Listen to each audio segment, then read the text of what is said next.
Movie के start में हम एक मार्ट को देखते हैं जहां पर थैंक्स गिविंग के डे पर ब्लैक फ्राइडे की सेल की तैयारी की जा रही थी और यहीं पर स्टोर में एक वर्कर अपने सेक्शन को तैयार करने जाता है। वहीं पर उसे एक अजीब सी चीज नजर आती है और वो चीज बहुत ही ज्यादा अजीब थी। वो अपने मुंह से कुछ व्हाइट टेंटिकल्स निकाल कर उस वर्कर के ऊपर फेंक देती है, जिससे वो वर्कर ज़ूम्बी मॉन्स्टर में बदल जाता है। वो अपने साथ वाले वर्कर पर भी अटैक कर देता है और यहीं पर सीन शिफ्ट हो जाता है और हम मूवी के मेन कैरेक्टर कैन को देखते हैं, जो अपनी बेटियों को थैंक्स गिविंग मनाने के लिए उनकी मदर के पास छोड़ने आया था। लेकिन कैन की बेटियां थैंक्स गिविंग अपने फादर के साथ मनाना चाहती थी क्योंकि उसको ब्लैक फ्राइडे सेल की वजह से छुट्टी नहीं मिली थी और फिर शायद उसका थैंक्स गिविंग का बोनस भी रह जाता। और यहाँ पर हम स्टोरी के सेकंड कैरेक्टर क्रिस को देखते हैं, जो कि बहुत ही ज्यादा हाइजेनिक था, जो शायद अपने लिए सैनिटाइजर को ढूंढ रहा था। लेकिन उसकी family thanks giving day celebrate कर रही थी, लेकिन वो इसको ज्वाइन नहीं कर सकता था। शायद उसको भी अपने स्टोर पर जाना था अपनी जॉब के लिए। तभी क्रिस को पिक करने कैन आता है। इससे हमें ये बात पता चलती है कि ये दोनों एक ही स्टोर पर काम करते थे और यहाँ पर जाते हुए वो उसी मार्ट को देखते हैं जो कि हमने मूवी के स्टार्ट में देखा था। और अब शायद ये देखकर उनको बहुत ज्यादा हैरानी थी कि इतनी बड़ी सेल वाले दिन ये स्टोर को कैसे बंद रख सकते हैं। इसके बाद वो दोनों अपने स्टोर में पहुंच जाते हैं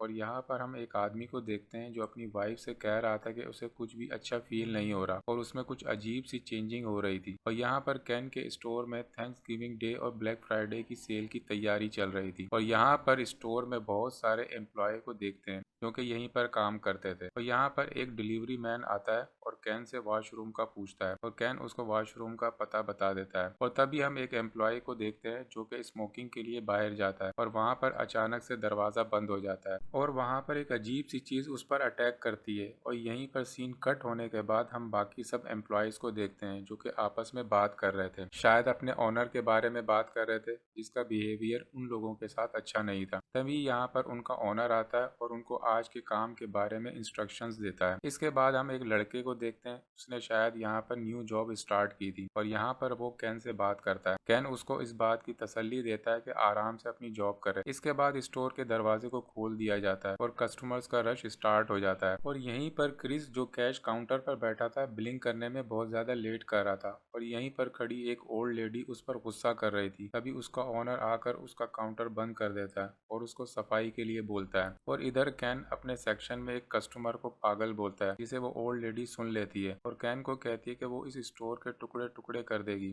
कैन उसकी बात को सुनकर इग्नोर कर देता है। इसके बाद वो ओल्ड लेडी स्टोर में लगी एक सेंटा चेयर पर जाकर बैठ जाती है और उसकी चेयर के नीचे हम उसी अजीब चीज को देखते हैं जो कि हमने मूवी के स्टार्ट में देखी थी, जो किसी मॉन्स्टर या फिर किसी एलियन की तरह लग रही थी। और यहाँ पर क्रिस फर्श पर बहुत ज्यादा ब्लड को देखता है और यहीं पर हम उस आदमी को देखते हैं जो कि अपनी वाइफ को कह रहा था कि उसे कुछ अजीब सा फील हो रहा है और वो अचानक से क्रिस पर अटैक कर देता है और उसका चेहरा ज़ूम्बी की तरह लग रहा था, साथ ही वो मॉन्स्टर की तरह भी फील हो रहा था। लेकिन क्रिस किसी तरह उस आदमी से खुद को बचा लेता है, लेकिन एक और लेडी आकर उस पर अटैक कर देती है। लेकिन क्रिस उसको हिट करके पीछे करता है, जिसकी वजह से उसके ऊपर सारा सामान गिर जाता है। और यहीं पर एक और एम्प्लॉय क्रिस को देखता है। इसको कोई भी बात समझ नहीं आ रही थी कि उसने लेडी को हिट क्यों किया। इसके बाद दो लेडी एम्प्लॉय क्रिस को पकड़कर बंद कर देती हैं और इससे पूछती हैं कि उसने लेडी को हिट क्यों किया, जिस पर क्रिस उनको बताता है कि उस लेडी ने पहले उसको हिट किया था। इसके बाद हम उस लड़के को देखते हैं जिसने स्टोर में न्यू जॉब को स्टार्ट किया था। वो एक लेडी को देखता है और उससे पूछता है कि वो यहाँ पर ऐसे क्यों बैठी हुई है। तभी वो लेडी अपने मुंह से अजीब से टेंटिकल्स निकाल कर उस पर अटैक कर देती है। तभी यहाँ पर कैन आ जाता है, वो एक बोर्ड से उस लेडी को हिट करता है, लेकिन इस लेडी को कुछ भी फील नहीं होता और कैन उस लड़के को लेकर स्टोर रूम में आ जाता है।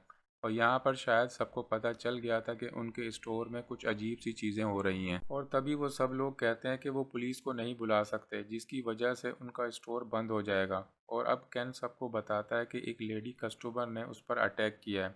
तभी क्रिस सबको बताता है कि कस्टमर्स के साथ कुछ तो अजीब है जो वो ऐसे सब पर अटैक कर रहे हैं। और इनकी बातों के दौरान वो लड़का अचानक से जिंदा हो जाता है और अपनी एक लेडी एम्प्लॉय पर अटैक कर देता है, जिसकी वजह से वो लेडी एम्प्लॉय मर जाती है। और ये देखकर सभी लोग यहाँ पर बहुत ज़्यादा डर जाते हैं और वो लड़का खड़ा हो जाता है जो कि अब ज़ूम्बी या फिर मॉन्स्टर में बदल गया था। और अब वो लोग काफ़ी ज़्यादा डर गए थे।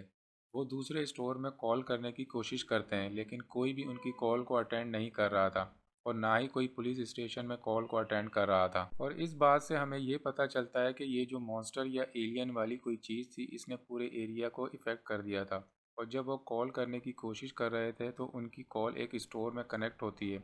वहाँ उनकी एम्प्लॉय उनको बताती है कि कस्टमर उन पर अटैक कर रहे हैं और सब मिलकर कुछ अजीब सी चीज़ बन गए हैं। और अब वो उसकी बात को सुनकर बहुत ज़्यादा डर जाते हैं और सब वो यहाँ से भागने की बात करते हैं। और जब वो बाहर आकर देखते हैं तो सभी कस्टमर एक दूसरे को मार रहे थे और एक दूसरे पर अटैक कर रहे थे और वो सभी लोग मॉन्स्टर ज़ूम्बी में बदल रहे थे और स्टोर में हर जगह पर तबाही मची हुई थी।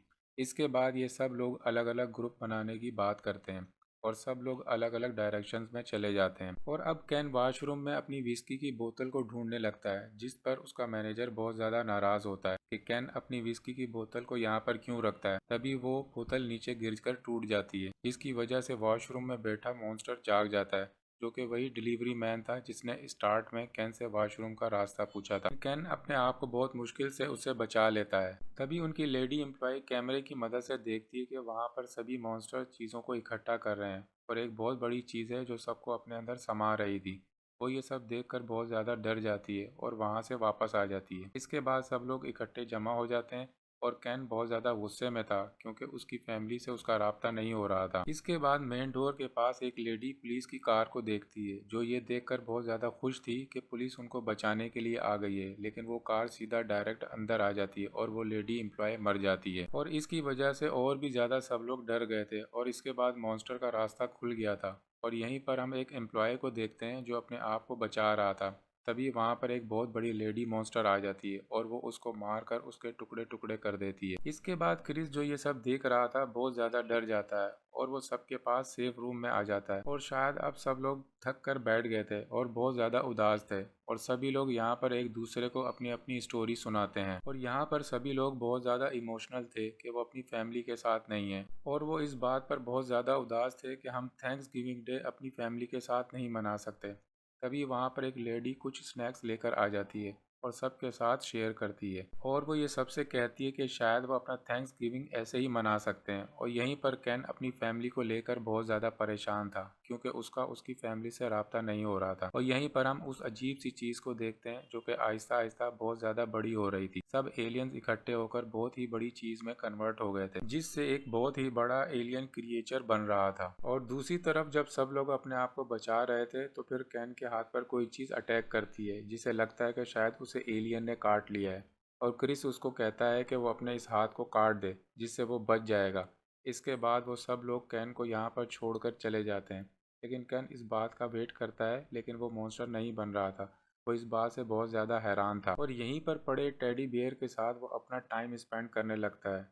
तभी उसको पता चलता है कि उसको मॉन्स्टर ने नहीं बल्कि उसके मैनेजर ने उसको बाइट किया है ताकि वो अपने ग्रुप से अलग हो सके। तभी वहाँ पर बड़ी वाली एक लेडी मॉन्स्टर आ जाती है जो कि कैन पर अटैक करती है।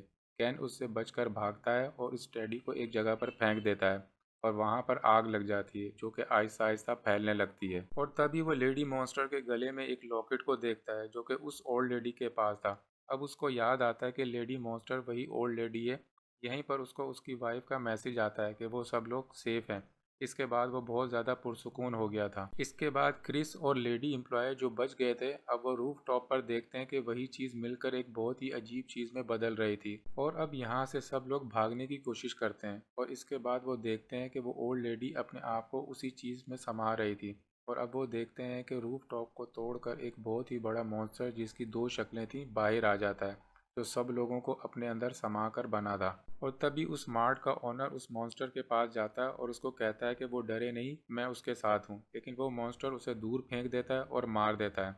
इसके बाद क्रिस और वो लेडी एम्प्लॉय यहाँ से भागने के लिए एक अनलॉक कार को ढूंढ रहे थे और तभी वो देखते हैं कि कैन भी भागते हुए बाहर आ जाता है। और अब ये सब लोग एक दूसरे से माफ़ी मांगते हैं और वहाँ से भागने की बात करते हैं। बेसिकली ये एलियन क्रिएचर शायद किसी और दुनिया से आया था जो यहाँ पर सबको पजेस कर रहा था। और यहाँ पर ये लोग इस बात को डिसाइड करते हैं कि एक मॉन्स्टर को रोकेगा और बाकी दो यहाँ से भाग जाएंगे, जिस पर क्रिस कहता है कि इस मॉन्स्टर को मैं रोकूंगा। लेकिन कैन उसको मना कर देता है और क्रिस यहाँ पर एक ट्रक में बैठता है और मॉन्स्टर उस पर अपने टेंटिकल से अटैक कर देता है, जिसको क्रिस अचानक से ट्रक की ब्रेक्स को हटा देता है और वो ट्रक मॉन्स्टर से जाकर लग जाता है, जिसकी वजह से उस मॉन्स्टर को काफ़ी ज़्यादा चोट आती है और वो गुस्से में भी आ जाता है। लेकिन तब तक कैन, क्रिस और वो लेडी एम्प्लॉय कार में बैठ चुके थे और अब ये लोग यहाँ से जाने लगते हैं और मॉन्स्टर उनको देख रहा होता है। लेकिन उनको ये लगता है कि शायद ये सब लोग बच गए हैं लेकिन जब वो देखते हैं कि ऐसे ही मॉन्स्टर हर जगह पर थे और यहीं पर ये मूवी एंड हो जाती है।